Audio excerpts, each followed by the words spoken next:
My name is Ted Burns, and I'm Senior Director of Political Affairs and RADPAC for the American College of Radiology Association, and I want to welcome you to our Radvocacy podcast hosted by RADPAC. Our goal with the podcast is to give you a behind-the-scenes look into the various advocacy efforts of the college, our members, and insights from political influencers here in Washington, D.C. Hi, this is Ted Burns with the Radvocacy podcast hosted by RADPAC. It's been a while since we've had an episode from earlier this year, so we are happy to get back into this. Today, I'm honored to have Katie McCool, Deputy Chief of Staff and Operations Director for Congresswoman Hillary Scholten, Michigan's 3rd Congressional District. And having known Katie a little bit, she definitely lives up to the last name, so that's kind of one of the reasons why I wanted to have her on the podcast today. This is the best part of our job, honestly, is when you meet people on the Hill and you kind of have a good, quick, instant type connection, and then you get to build relationships with them. And that's a really neat part of what we do. So, Katie, I know a little bit about you, but tell our listeners a little bit about yourself, where you're from, where you went to school. I definitely know that. Your background, working on and around the Hill. Hello. Thank you so much. I'm so excited. I've always wanted to be on a podcast, so I'm very excited to be on today. I am from the great Commonwealth of Virginia, grew up right across the river from DC and Arlington, and haven't really left since. I went to Virginia Tech, so just a Virginia girl through and through. And when I was in college, I interned for the great Senator Bob Casey of Pennsylvania. And I just really fell in love with politics and fell in love with working on the Hill. I think what really drew me to that was the fast-paced environment. I've been a waitress my whole life. So that was kind of the thing that what I feel as though really prepared me for this job is like customer service. You're on your feet, you're running around, and I just fell in love with it. I graduated during COVID, though, so that kind of threw a wrench in my plans of coming back to the Hill right away. So I worked at a nonprofit called the Congressional Award, which is still Hill adjacent. It's in the Ford building here on campus. It's Congress's only nonprofit for youth, and it's just very focused on service and connecting youth to their members of Congress.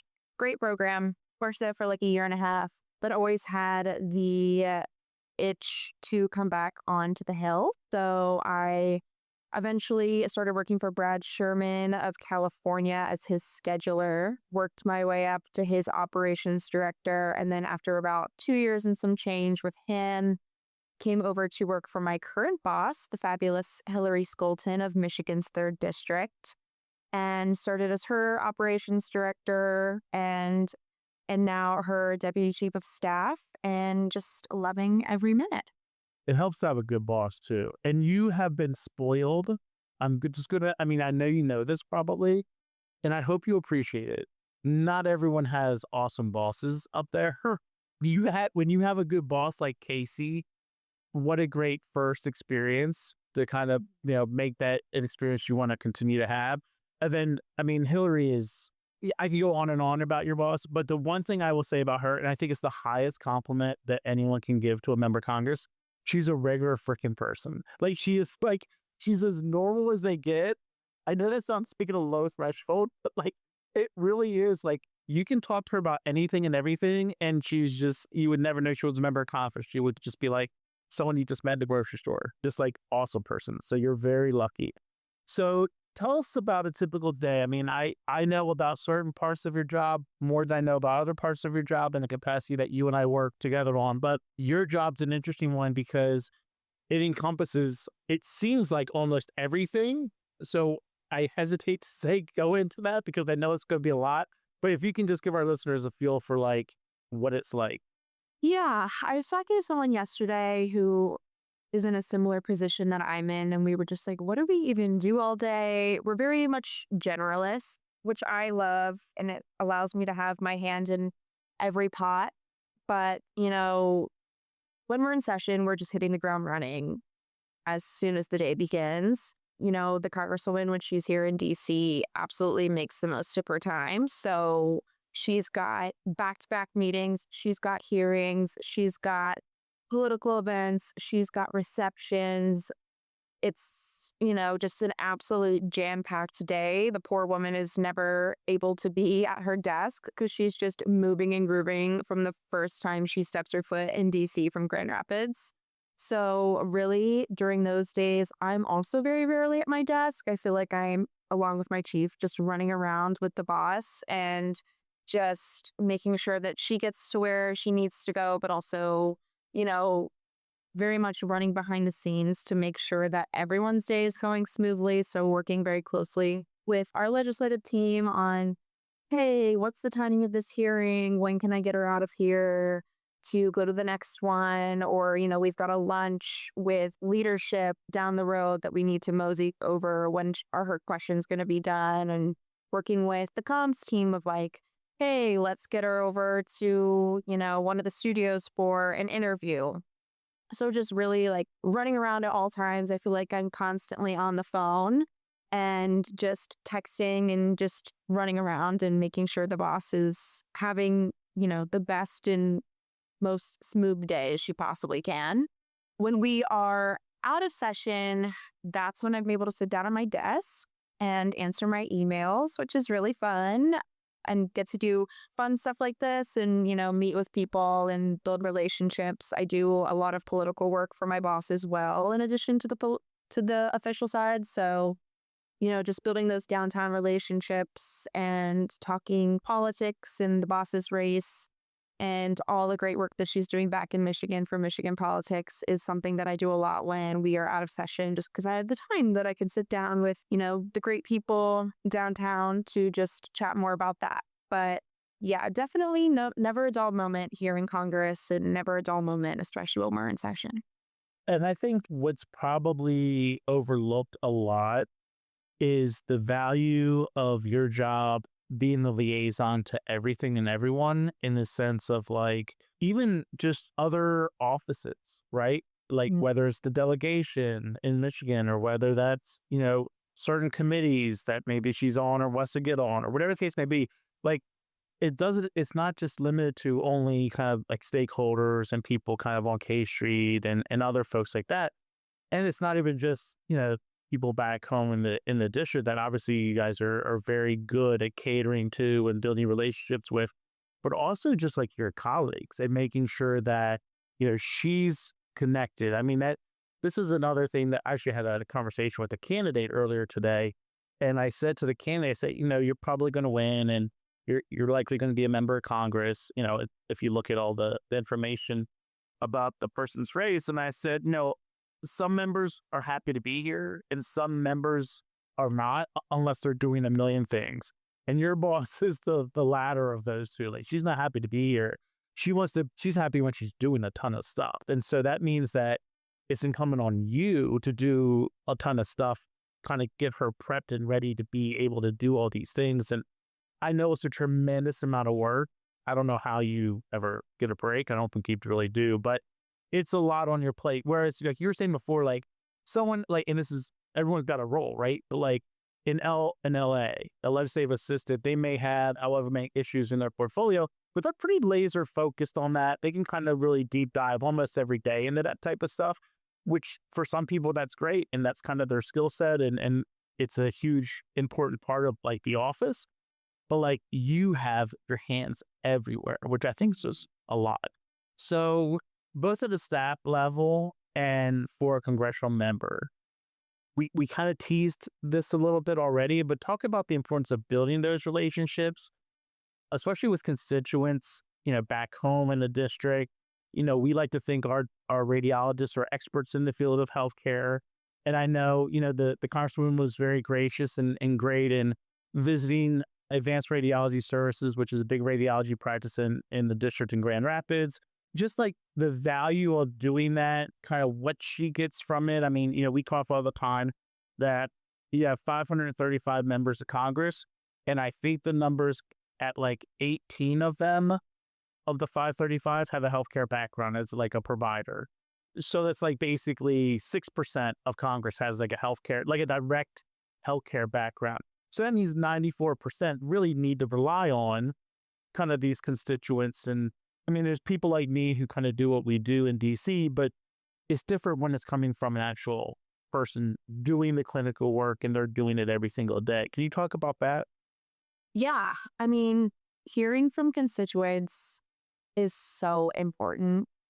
Hearing from them, whether they're calling in, they're coming to the office for a meeting, they come up to the boss at Costco, hearing the issues, and they do. I'm sure they do. But hearing from them and the issues that are actually impacting them is so important to every member of Congress, but especially mine. And, it's just a great way for members to hear what is actually happening on the ground and what people actually need help with.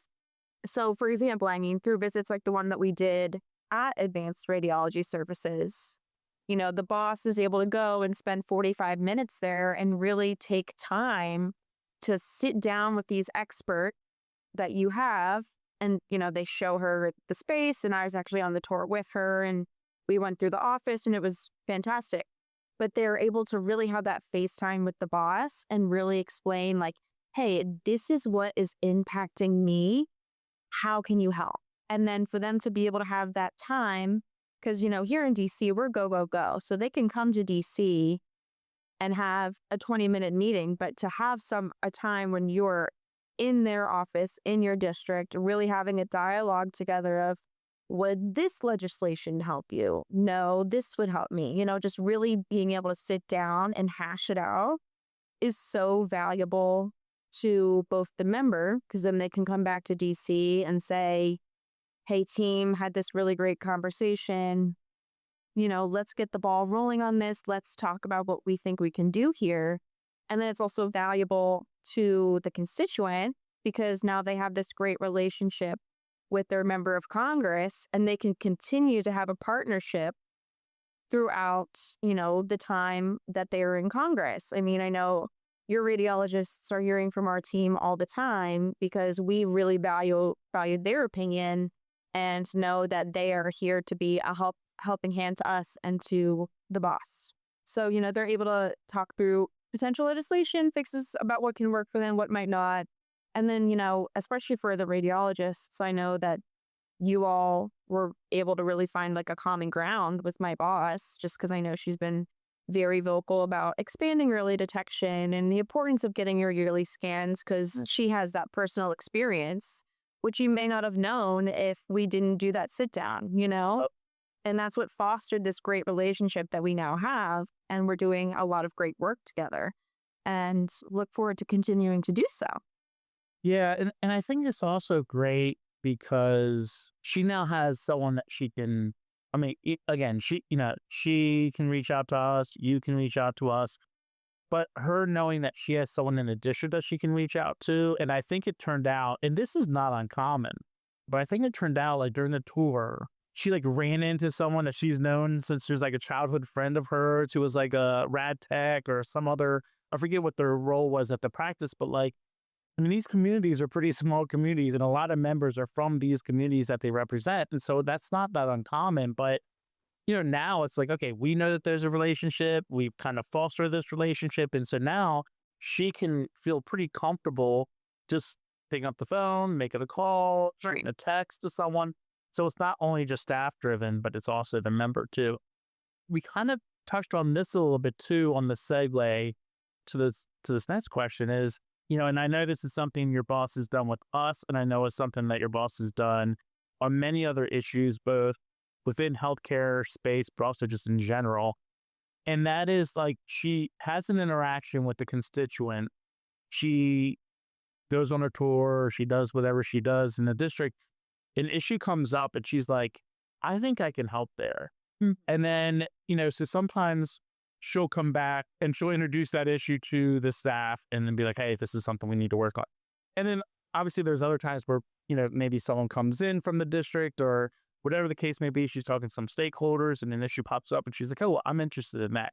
Or it comes right directly to the staff. And so can you kind of talk about how an issue kind of works its way up the ladder within the congressional office? I know there's different ways, but like, if you want to kind of touch on some of that, because I think that's an important thing for a lot of our folks who they come to the Hill Day for us. Like we have 500 people who go to the Hill Day typically every year in the spring. And they're like, well, does this really matter? I like doing it. I feel like I have an impact, but like, do they really care? How does this really work? Like, they don't understand the behind the scenes, right?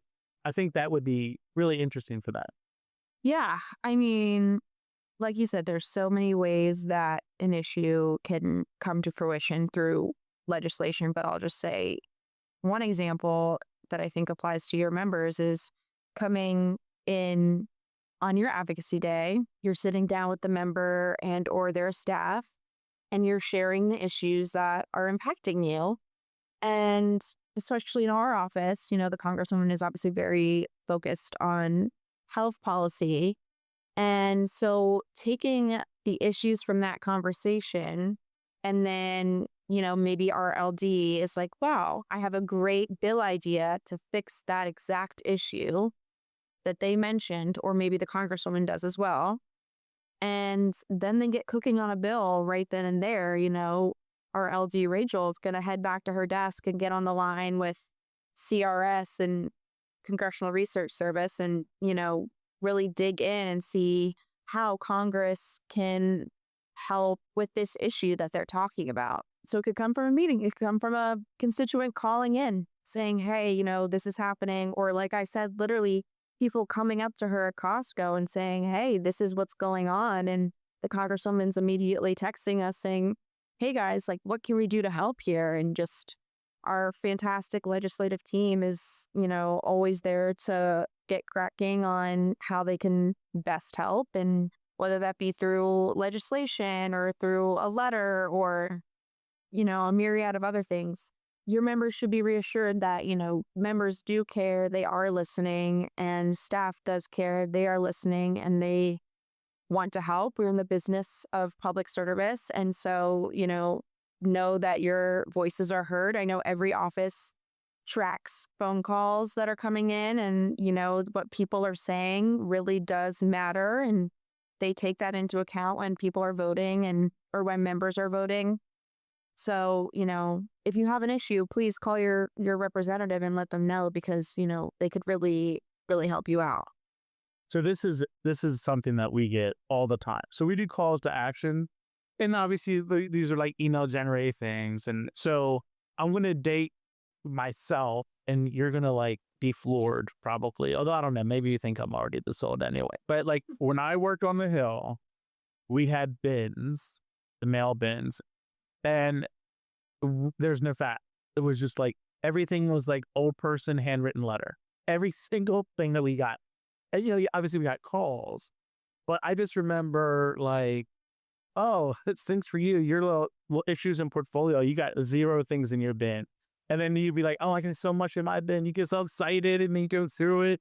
And then you're like, man, why am I excited I have so much in my bin? I got because there's like all these same letters, and you're kind of monitoring it and stuff. And so like what I always tell our folks when they're like, does it really matter if I do these call to action? I say, well, I guarantee you if you don't do it, I know what the result will be. Like They have no incentive to do anything because they don't know about it. Right. Alternatively, if you do it and they get a bunch of emails that come in or calls or whatever, they may roll their eyes and be like, okay, clearly this is like a coordinated effort. Like clearly there's, something that they're doing. But at least it's on the radar. How else do you have to be on the radar otherwise? So like there's no harm in doing it. But yeah, it's something like is like just to encourage our folks like, yes, do it. Like don't go crazy. You don't have to send 20 emails on this thing every day, but like bring it to their attention. And I will say before we move on, we have a whole person dedicated in our office to going through the emails and messages that people send us to make sure, number one, they are responded to. And number two, that the boss is now aware of these issues. The beauty of a legislative correspondent, It's a thankless job, but it's an important one. So this is going to be a little bit of inside baseball question, inside baseball again in DC, but it's just kind of part of the process. For those who are here, like I said, who really want to be impactful and make a difference from a legislative perspective, a policy perspective, that will have positive impact back home in their district and on issues they care about. And so, when we say not on committee, like we're referring to specific committees, right? Like I'm sure there's, people who say committee and they care about agriculture, transportation, or financial services. We don't. Typically, you don't care about those. We care about, obviously, healthcare specific ones, Energy and Commerce Committee in the House, Ways and Means Committee in the House, and in Workforce a little bit. Probes, obviously, we care about. But, your boss is an interesting one in the sense of like, we get pretty like tunnel vision, like, oh, they're not on committee. We're not going to mess with that. There's only so many of us on staff. There's so many members of Congress. I can't have a sit down meeting with everyone who's still on the transportation committee because like I just don't have the bandwidth and Right. It's just not going to work. I don't know why or how the first time we did a sit down, but you guys got me on a good day and it worked out. And I was like, wow, she's awesome. And your former chief Ricky was there and she's great. And it just kind of clicked. And then we were like, man, wouldn't it be great if the boss was on a committee one day? Because then, like, we've got this great relationship and she'd be on a committee where, like, there's jurisdiction on our issues and she could even have greater impact because she cares a lot about healthcare issues. I don't think it's private news. I think it's somewhat public news within DC, at least, circles that your boss is not on Energy and Commerce. She's not on Ways and Means, but she's certainly interested in getting on Ways and Means Committee. Can you talk a little bit about her interest in that committee, how she feels like she can make a difference on it? If you want to get into, you don't have to get into all the hidden secrets of how to maneuver on that committee. That's actually it's probably a whole separate podcast, to be honest. But it certainly is enough to keep you busy. But just kind of talk about, there's a million different committees and there's a million different committees that she could try to get on. Her current committees are very good committees already as they are, but why Ways and Means we think she'd be a great fit for it. But just talk about her interest in it and how you feel that's a great fit for her. Thank you. We think she'd be a great fit as well. She's honestly wanted to be on Ways and Means since she first came to Congress. And it's just something that she's been laser focused on ever since. I mean, she obviously is very passionate about healthcare policy. She wants to be a leader in the space. She wants to be helpful. She wants to help people. I mean, we have Medical Mile in our district, so that hosts all three of the largest hospital systems in Michigan: Cherry Health, Trinity Health, Corewell Health. We've got DeVos Children's in our district. It's literally just a road downtown that has tons and tons of hospitals and are doing incredible work there. And being on Ways and Means, she could uplift the work that they're doing even more. And, like you said, Ways and Means has jurisdiction over healthcare and transportation and infrastructure doesn't. So just to be able to work on that committee and to be able to uplift the great work she's already doing and wants to continue to do is something that means so much to her. And of course, she has lots of work to do on trade policy as well. West Michigan has a huge manufacturing presence as well. So lots of connections to the district that, can really make sure that she has a very impactful time on Ways and Means. And it's definitely just been one of her biggest goals since coming to Congress, getting on that committee. And, it's also interesting too. Some people just kind of naturally gravitate to certain issues. And some of that could be like just the presence of certain things in the district. Some of that is just their own personal interest. Some of it's a combination.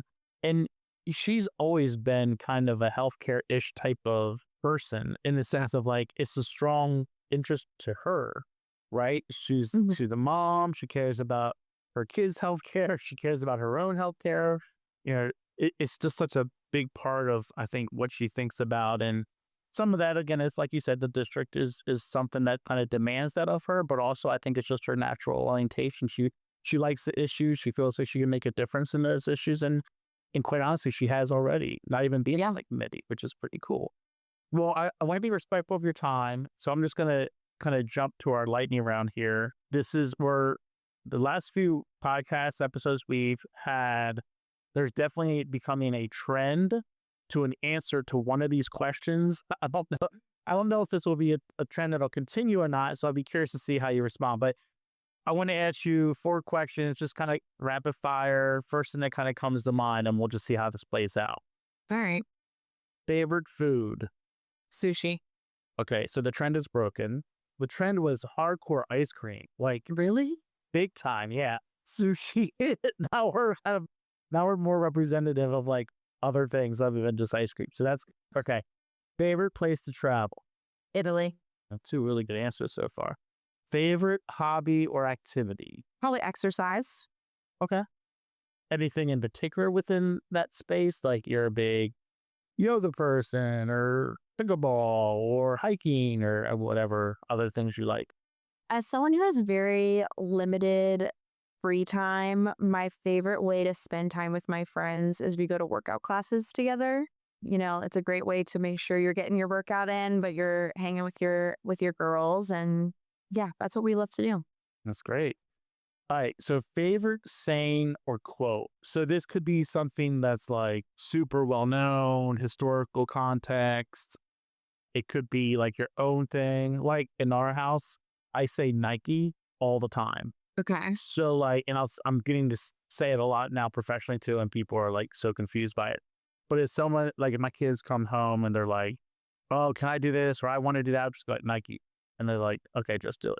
So like they know, like, so it just saves me the whole like, I'll like, yeah. Or like if I get a work question and I was like, Nike. And then they'll be like, well, what does that mean? Like nice? You meant nice? No, I meant just do it. Like go and take care of it. So it can be whatever kind of saying you want, but something that you find yourself saying or someone accuses you of saying a lot. Something that I've been trying to live in my career and something that I've been trying to tell younger staffers is closed mouths don't get fed. And, you can't just rely on other people to give you what you want. You have to ask for what you want. It's kind of like just do it in a way, just go out there and take what you want. Don't wait for other people to give it to you.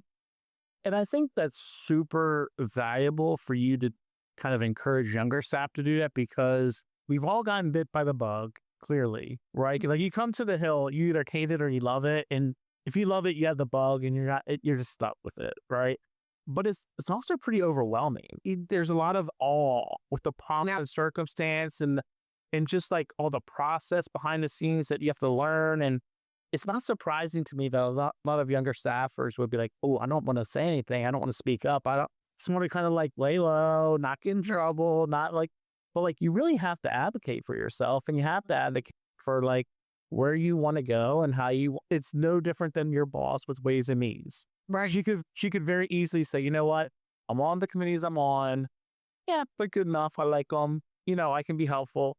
But she's not satisfied with that. She wants to do more. She knows she can do more. She knows she can be more impactful, being on maybe a ways and means type committee, and she's going for it. And she's made it known. And like, you got to respect that hustle. Like if so, and so I'll just close on this, is that to me, and I told your boss this when she and I first met, is like, to me, relationships are everything. And I said, like, there's going to be times where, we're going to want you to help us on an issue and you're not going to be able to. And that's cool. Like, it is what it is. But like, as long as we can always have a relationship and we can be honest with each other and, responsiveness, approachability, those are golden to me. And Ricky, the former chief of staff, I've already referenced her once. She was always like that.